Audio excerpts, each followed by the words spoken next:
শতাব্দীর পর শতাব্দী চলে গেল, এখন পর্যন্ত আমাদের হুঁশ ফিরছে না। আর কতগুলো মুসলমানের জীবন গেলে আমাদের হুঁশ ফিরবে?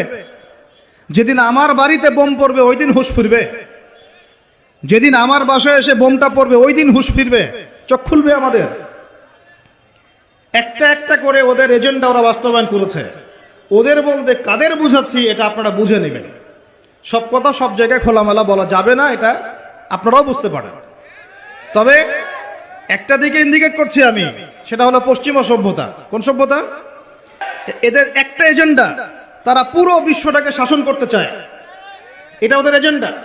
এই এজেন্ডাটাকে বাস্তবায়ন করার জন্য তারা প্রথমত মুসলমানদের মধ্যে বিভক্তি সৃষ্টি করেছে, তারপরে মুসলমানদেরকে 60-70টা রাষ্ট্রে বিভক্ত করে দিয়েছে, মুসলমানদের খেলাফত ব্যবস্থাকে ধ্বংস করে দিয়েছে, মুসলমানদের অর্থনীতির মধ্যে সুদ চালু করে দিয়েছে।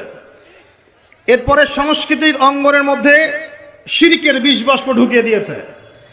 এরা মুসলমানদের সাথে এমন প্রতারণা করেছে যে মুসলমানরা ওকে যদি বন্ধুরূপে গ্রহণ করে ওর আর শত্রুর প্রয়োজন নাই।